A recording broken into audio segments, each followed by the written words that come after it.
ആസ്പിൻ ഒരു ഹായ് പറഞ്ഞേ, ഒരു ഹായ് പറഞ്ഞേ അവരുടെ അടുത്ത്. ആസ്പിൻ ആസ്പിൻ കൂട്ട ഒരു ഹായ് പറഞ്ഞേ. ഓക്കെ, എന്നാൽ അവിടെ ഇരിക്കും. ഇന്ന് നമ്മൾ ഉണ്ടാക്കാൻ പോണ വിശേഷങ്ങൾ പറയാം. അപ്പം അതിനു മുമ്പായിട്ട് നമുക്ക് ക്രിസ്മസ് എങ്ങനെ ഉണ്ടായിരുന്നു എന്ന് ചോദിക്കട്ടെ. അപ്പോൾ ക്രിസ്മസ് നിങ്ങളെല്ലാവരും നന്നായിട്ട് ആഘോഷിച്ചിട്ടുണ്ടാവും വിചാരിക്കണം. ഇവിടെ ഞങ്ങൾക്ക് ക്രിസ്മസ് പരിപാടികൾ ഒന്നും ഉണ്ടായിരുന്നില്ല, സെലിബ്രേഷനൊന്നും ഉണ്ടായിരുന്നില്ല. ഞാൻ ചേച്ചിയുടെ വീട്ടിൽ പോയേക്കായിരുന്നു. അപ്പോൾ അതുകൊണ്ടാണ് ഞങ്ങളുടെ ക്രിസ്മസ് സെലിബ്രേഷൻ ഞങ്ങൾ കാണിക്കാണ്ടിരുന്നത് അല്ലേ ആസ്പിനെ. അപ്പോൾ ഇന്ന് ആസ്പിൻ ശരിക്കും ഇരിക്കണോ കൂട്ടാ? ഓക്കെ ആസ്പിൻ, നമുക്ക് അങ്ങോട്ട് പറഞ്ഞു കഴിഞ്ഞിട്ട് അവനെടുക്കേണ്ടത് ഒട്ടിട്ടില്ല എന്താ കൂട്ടാ. ഓക്കെ, അപ്പോൾ ഇന്ന് നമ്മൾ ഉണ്ടാക്കാൻ വേണ്ടിയിട്ട് പോണത് ഒരു എന്താ പറയുക, കുട്ടികൾക്കൊക്കെ കഴിക്കാൻ വേണ്ടിയിട്ട്, എല്ലാവർക്കും ആയിരുന്നാലും കുട്ടികൾക്ക് പ്രത്യേകിച്ച് കഴിക്കാൻ വേണ്ടിയിട്ട് നല്ല ഇഷ്ടമുള്ള ഒരു സ്നാക്കാണ് നമ്മൾ ഉണ്ടാക്കാൻ വേണ്ടിയിട്ട് പോണത്. ഉരുളക്കിഴങ്ങ് വെച്ചിട്ട് ഇവിടെ അലീനയ്ക്കും നീയയ്ക്കും പിന്നെ നമ്മുടെ ആസ്പിൻകുട്ടനും ഇഷ്ടമാണെന്ന് അറിയില്ല, അവന് കൊടുത്തിട്ടില്ല. ഓക്കെ, അപ്പോൾ അവർക്ക് എല്ലാവർക്കും നല്ല ഇഷ്ടമാണ്. അപ്പോൾ എൻ്റെ അടുത്ത് ഇടയ്ക്ക് ഉണ്ടാക്കാൻ വേണ്ടിയിട്ട് പറയാറുണ്ട്. അപ്പോൾ ഞാൻ വിചാരിച്ചു ഇന്ന് അത് ഉണ്ടാക്കാമെന്ന് വിചാരിച്ചു. അതായിരുന്നാലും അങ്ങനെ എന്താ പറയുക, ഒരുപാട് വലിയ പണിയൊന്നുമില്ല, പെട്ടെന്ന് നമുക്ക് റെഡിയാക്കിയിട്ട് എടുക്കാനും പറ്റും. അവർക്ക് അവിടെ ഇരുന്നിട്ട് ബോറടിക്കും. അന്തു കൂട്ടാ അവനെ ഈ പുറത്ത് ജെള്ളയിക്കോടെ നിന്നിട്ട് അണ്ണാനെ നോക്കി നിൽക്കുന്നത്. അപ്പോൾ അവിടെ അണ്ണാനെ കണ്ടു. അപ്പോൾ അണ്ണാനെ പിടിക്കാൻ വേണ്ടിയിട്ട് അവിടെ നിന്ന് ഇനി ഓടിയിട്ട് ആ ഡോറിൻ്റെ അവിടെ പോയി നിന്നിട്ട് നോക്കും. അപ്പോൾ അങ്ങോട്ട് പോണ സമയത്താണ് ഞാൻ ആളെ പിടിച്ചത്. അപ്പോൾ അതുകൊണ്ട് ആൾക്ക് കയ്യിലിരിക്കാൻ വേണ്ടിയിട്ട് ഒട്ടും ഇഷ്ടമില്ല.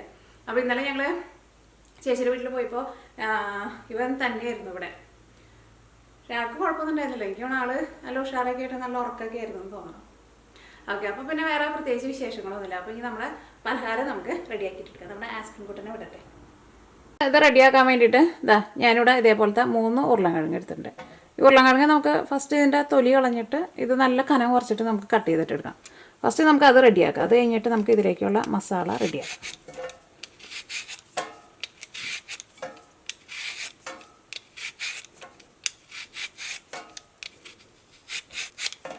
ഈ ഉരുളക്കിഴങ്ങ് നമ്മൾ വേവിക്കുകയൊന്നും ചെയ്യണില്ല കേട്ടോ, സെപ്പറേറ്റ്. ഇത് നമ്മൾ ഫ്രഷ് ആയിട്ട് തന്നെ വെച്ചിട്ടാണ് ഇത് നമ്മൾ റെഡിയാക്കാൻ വേണ്ടിയിട്ട് പോകുന്നത്.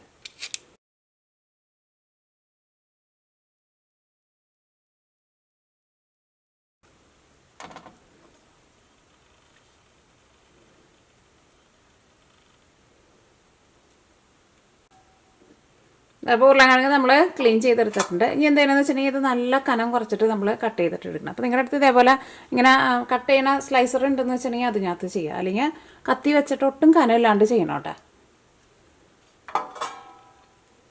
ഇതേപോലെ ചെയ്തിട്ട് ഫ്രൈ ചെയ്തെടുത്തിട്ടുണ്ടെങ്കിൽ നല്ല ക്രിസ്പി ആയിട്ടിരിക്കും. അത് ചില സമയത്ത് നമ്മൾ ഉരുളക്കിഴങ്ങ് വറുത്തിട്ട് എടുക്കുമ്പോൾ അത്രയ്ക്കാണ്ട് ക്രിസ്പി ആവാത്തതിൻ്റെ ഒരു കാരണം എന്താണെന്ന് വെച്ചിട്ടുണ്ടെങ്കിൽ ശരിക്കും നല്ല ഫ്രഷ് ആയിട്ടുള്ള ഉരുളക്കിഴങ്ങാണ് നമ്മൾ ചിപ്സ് ഉണ്ടാക്കാൻ വേണ്ടിയിട്ട് എടുക്കേണ്ടത്. നമുക്ക് മിക്കപ്പോഴും കടയിലേക്ക് കിട്ടുമ്പോൾ അത്രയ്ക്ക് ഫ്രഷ് ആയിട്ടല്ലല്ലോ കിട്ടുക. ശരിക്കും ഉരുളക്കിഴങ്ങ് പറിച്ചെടുത്തിട്ടുണ്ടെന്ന് വെച്ചിട്ടുണ്ടെങ്കിൽ 24 മണിക്കൂറിനുള്ളിൽ അത് വെച്ചിട്ട് ചിപ്സ് ഉണ്ടാക്കണമെന്ന് പറയാം. അല്ലെങ്കിൽ അത് വെച്ചിട്ട് ഉണ്ടാക്കിയിട്ടുണ്ടെങ്കിൽ അത്രയ്ക്ക് ക്രിസ്പി ആയിട്ട് വരില്ല. അതുകൊണ്ടാണ് നമ്മൾ ഉണ്ടാക്കുമ്പോൾ അത്രയ്ക്ക് ക്രിസ്പി ആയിട്ട് വരാത്തത്.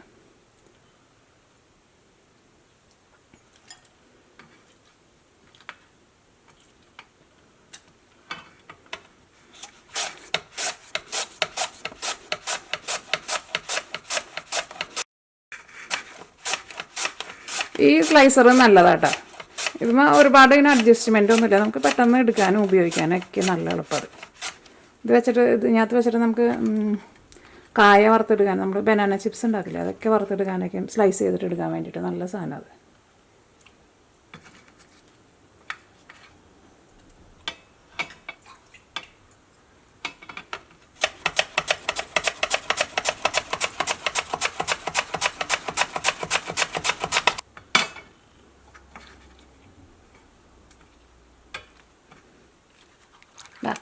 എല്ലാവരും നമ്മളിതാ ഇതേപോലെ ഇങ്ങനെ നല്ല കനം കുറച്ചിട്ട് സ്ലൈസ് ചെയ്തെടുത്തിട്ടുണ്ട്. ഇനി എന്തെങ്കിലുമെന്ന് വെച്ചിട്ടുണ്ടെങ്കിൽ ഇതൊരു 4 പ്രാവശ്യം അല്ലെങ്കിൽ ഒരു 5 പ്രാവശ്യം നമ്മൾ വെള്ളത്തിലിട്ടിട്ട് നന്നായിട്ട് കഴുകണം. ഈ വെള്ളം നന്നായിട്ട് തെളിഞ്ഞ് വരണം. അത് അത്രയ്ക്ക് ആവണ വരെ നമ്മൾ ഇത് നന്നായിട്ട് കഴുകിയിട്ടെടുക്കണം. കാരണം ഇതിൻ്റെ ഉള്ളിൽ നന്നായിട്ട് സ്റ്റാർച്ച് പോയാൽ മാത്രമേ ഇത് നന്നായിട്ട് നമുക്ക് എന്താ പറയുക റെഡിയായിട്ട് കിട്ടുള്ളൂ. അത് നമ്മൾ പൊട്ടാറ്റോ ചിപ്സ് ഉണ്ടാക്കുമ്പോഴായിരുന്നാലും ഇതേപോലെ തന്നെ നിങ്ങൾ നല്ല കനം കുറച്ചിട്ട് കട്ട് ചെയ്തിട്ട് നന്നായിട്ട് കഴുകി ഈ ഉരുളക്കിഴങ്ങിൻ്റെ സ്റ്റാർച്ച് നന്നായിട്ട് പോകണം. എന്നിട്ട് നമ്മൾ ഫ്രൈ ചെയ്തിട്ട് എടുത്തിട്ടുണ്ടെന്ന് വെച്ചിട്ടുണ്ടെങ്കിൽ നല്ല ഫ്രഷ് ആയിട്ടുള്ള ഉരുളക്കിഴങ്ങാന്ന് വെച്ചിട്ടുണ്ടെങ്കിൽ നല്ല ക്രിസ്പി ആയിട്ട് കിട്ടും. ഈ സ്റ്റാർച്ച് അത്രയ്ക്ക് പോകണോ അത്രയ്ക്ക് ക്രിസ്പി ആയിട്ട് നമുക്ക് കിട്ടുക. അപ്പോൾ ഇത് ഞാൻ നന്നായിട്ടൊന്ന് കഴുകിയിട്ടെടുക്കട്ടെ. അപ്പോൾ ഇത് ഞാൻ നന്നായിട്ട് കഴുകിയെടുത്തിട്ടുണ്ട്. വെള്ളം നോക്കിക്ക് നല്ല തെളിഞ്ഞ് വന്നിട്ടുണ്ട്. ഇനി നമുക്ക് ഇതിലേക്കുള്ള മിക്സിങ് നമുക്ക് റെഡിയാക്കാം. ഇനി അപ്പോൾ ഇതിലേക്കുള്ള മിക്സിങ് റെഡിയാക്കാൻ വേണ്ടിയിട്ട് 1.5 കപ്പ് കടലമാവ് ഇടുക. ഇനി നമുക്ക് മസാലപ്പൊടികളൊക്കെ ചേർക്കാം. അപ്പോൾ ഒരു 1/4 ടീസ്പൂൺ മഞ്ഞൾപ്പൊടി, 1 ടീസ്പൂൺ മല്ലിപ്പൊടി. ഇതേപോലെ മല്ലിപ്പൊടി ഇങ്ങനെ നിറച്ചെടുക്കണം കേട്ടോ, കാരണം മല്ലിപ്പൊടി ഇച്ചിരി വേണം. 1/2 ടീസ്പൂൺ ഗരം മസാല, 1/4 ടീസ്പൂൺ കായം, 1 ടീസ്പൂൺ മുളക് പൊടി. ഇത് ഞാനിവിടെ എരിവില്ലാത്ത മുളക് പൊടിയാണ് ചേർക്കുന്നത്. അല്ലെങ്കിൽ സാധാരണ മുളക് പൊടി ചേർത്താൽ മതി. ഇതാകുമ്പോൾ അധികം എരിവുണ്ടാവില്ല കേട്ടോ, നല്ല എരിവ് കുറവാണ്. പിന്നെ കുറച്ച് ചില്ലി ഫ്ലേക്സും ചേർക്കുന്നുണ്ട്. ഇതിലേക്ക് ആവശ്യത്തിന് ഉപ്പ് നമുക്കൊരു ഏകദേശം അളവിൽ ചേർക്കാം. അതിൻ്റെ ഇത് വെള്ളമൊക്കെ ചേർത്തിട്ട് മിക്സ് ചെയ്ത് കഴിഞ്ഞിട്ട് പിന്നെ ടേസ്റ്റ് നോക്കിയിട്ട് അതനുസരിച്ചിട്ട് ചേർക്കാം. അപ്പോൾ ഇതെല്ലാം കൂടിയിട്ട് ഫസ്റ്റ് നന്നായിട്ടൊന്ന് മിക്സ് ചെയ്യാം. ഇതിലേക്ക് നമ്മൾ ബേക്കിംഗ് പൗഡറോ ബേക്കിംഗ് സോഡയോ ഒന്നും ചേർക്കണില്ല. അതിന് പകരമായിട്ട് നമ്മൾ ഇതിലേക്ക് നല്ല തിളച്ച ഓയിൽ ചേർക്കും, ഒരു 2 ടേബിൾ സ്പൂൺ. അത് വെള്ളമൊക്കെ ഒഴിച്ച് ഇതിൻ്റെ ബാറ്റർ ഒന്ന് മിക്സായി കഴിഞ്ഞ് കഴിഞ്ഞിട്ട് ചേർക്കാം. ഇതിലേക്ക് നമ്മൾ ആവശ്യത്തിന് വെള്ളം ഒഴിച്ചിട്ട് നമ്മൾ ദോശമാവിനെയൊക്കെ മിക്സ് ചെയ്തിട്ട് എടുക്കില്ലേ, ആ പരുവത്തിൽ റെഡിയാക്കിയിട്ട് എടുക്കുക.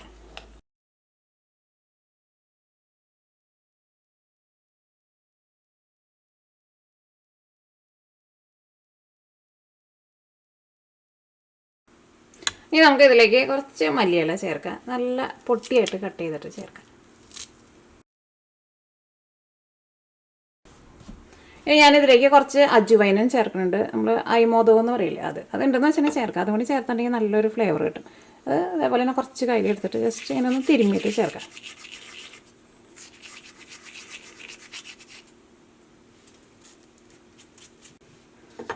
എല്ലാം കൂടിയിട്ട് ഒന്നും കൂടി നന്നായിട്ടൊന്ന് മിക്സ് ചെയ്യാം. കുറച്ചും കൂടി വെള്ളം കുറവുണ്ട്. ഇനി നമ്മളിതിലേക്ക് ഒരു 2 ടേബിൾ സ്പൂൺ നല്ല ചൂടുള്ള ഓയിലും കൂടിയിട്ട് ചേർക്കാം. അപ്പോൾ അതനുസരിച്ചിട്ട് വെള്ളം ചേർത്താൽ മതി. ഇനി നിങ്ങൾ ഇതിൻ്റെ ടേസ്റ്റ് നോക്കിയിട്ട് ഉപ്പ് കുറവുണ്ടെന്ന് വെച്ചിട്ടുണ്ടെങ്കിൽ ഉപ്പ് ചേർക്കണം കേട്ടോ. പിന്നെ മിക്സിങ് ഇതേപോലെ ഇങ്ങനെ ഇരിക്കണം. ഇതിലേക്ക് നമുക്ക് 2 ടേബിൾ സ്പൂൺ നല്ല ചൂടുള്ള ഓയിൽ വേണം ചേർക്കാൻ വേണ്ടിയിട്ട്. അപ്പോൾ നമ്മൾ വറുക്കാൻ വേണ്ടിയിട്ട് ഓയിൽ എടുക്കുന്ന സമയത്ത് ജസ്റ്റ് അങ്ങോട്ട് ഒഴിച്ച് കൊടുത്താൽ മതി.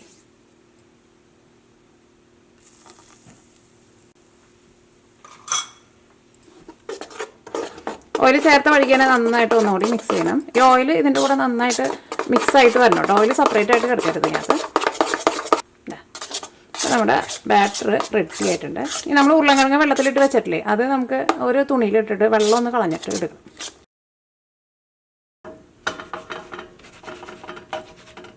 ഇനിയും കുറച്ചും കൂടി ഉണ്ട് കേട്ടോ കളയാൻ വേണ്ടിയിട്ട്, വെള്ളം കളയാൻ വേണ്ടിയിട്ട്. അപ്പോൾ ഇതിൽ നിന്ന് വെള്ളമൊക്കെ പോയിട്ടുണ്ട്. ഇതേപോലെ ഇങ്ങനെ ആ നനവ് ഒന്ന് കളഞ്ഞിട്ട് എടുക്കണം. ഇനി നമ്മളിത് വറുത്തെടുക്കാൻ വേണ്ടിയിട്ട് പോകണം. അപ്പോൾ നമ്മുടെ ഓയിൽ നന്നായിട്ട് ചൂടായിട്ടുണ്ട്. ഓയിൽ നല്ല ചൂട് വേണം കേട്ടോ. പിന്നെ നമ്മുടെ ബാറ്ററും റെഡി ആയിട്ടുണ്ട്. നമ്മൾ വെള്ളമൊക്കെ കളഞ്ഞ് റെഡിയാക്കിയിട്ട് വെച്ചാൽ നമ്മുടെ ഉരുളക്കിഴങ്ങ് ഉണ്ടല്ലോ, ഇത് നമ്മുടെ ഈ ബാറ്ററിൽ ഡിപ്പ് ചെയ്യുക, ഓയിലിലേക്ക് ഇടാം.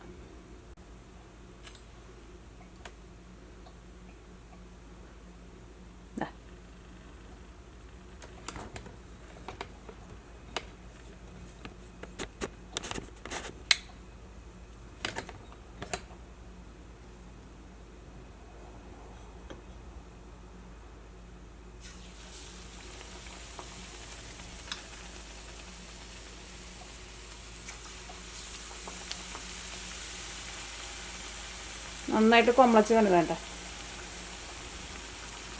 പിന്നെ ഓയിൽ നല്ല ചൂടിലിരിക്കണം കേട്ടോ. പിന്നെ അതേപോലെ തന്നെ ഈ ഉരുളക്കിഴങ്ങായിരുന്നാലും ഞാൻ പറഞ്ഞ പോലെ നല്ല കനം കുറഞ്ഞിട്ടിരിക്കണം, എന്നാലേ ഇതേപോലെ ഇങ്ങനെ നന്നായിട്ട് പൊന്തി വരുള്ളൂ.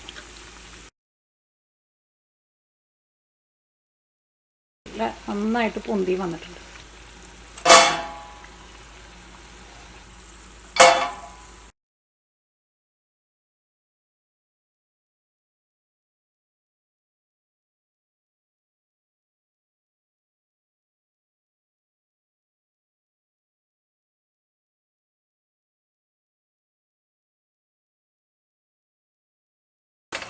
നമ്മൾ നേരത്തെ വറുത്ത് വെച്ചേക്കുന്നതൊക്കെ നോക്കിക്കേ, അതേപോലെ തന്നെ പൊന്തിയിരിക്കുന്നുണ്ട്, ഒട്ടും താണു പോയിട്ടില്ല കേട്ടോ. അപ്പോൾ ബാറ്ററി എടുക്കുമ്പോൾ ഭയങ്കര ടൈറ്റായിട്ട് എടുക്കരുത്. ഇതാ നോക്കിക്കേ. ഇപ്പോൾ ഇതെല്ലാം നമ്മൾ ഫ്രൈ ചെയ്തിട്ട് എടുത്തിട്ടുണ്ട്. അപ്പോൾ നിങ്ങൾ ഫസ്റ്റ് ഒരു ട്രിപ്പ് ഫ്രൈ ചെയ്ത് കഴിയുമ്പോൾ നിങ്ങൾ അതൊന്ന് ടേസ്റ്റ് ചെയ്ത് നോക്കുക, ഉരുളക്കിഴങ്ങ് വെന്തിട്ടുണ്ടോ എന്ന് നോക്കുക. പിന്നെ ഇത് നമ്മൾ ഓയിലേക്ക് ഇടുന്ന സമയത്ത് നല്ല ചൂടിലിരിക്കണം, എന്നാൽ മാത്രമേ നന്നായിട്ട് പൊന്തി വരുള്ളൂ. അങ്ങനെ പൊന്തി വന്നു കഴിയുമ്പോൾ പിന്നെ ചെറുതായിട്ട് തീ ഒന്ന് കുറച്ച് വയ്ക്കണം. അപ്പോഴായിരിക്കും ഈ പുറത്തെ കോട്ടിങ് ആയിരുന്നാലും നമുക്ക് നല്ല ക്രിസ്പി ആയിട്ട് കിട്ടുക, നമ്മുടെ ഉള്ളിൽ ഉരുളക്കിഴങ്ങ് ആയിരുന്നാലും നമുക്ക് വെന്ത് കിട്ടുക. അതാ നോക്കിക്കേ, കണ്ട.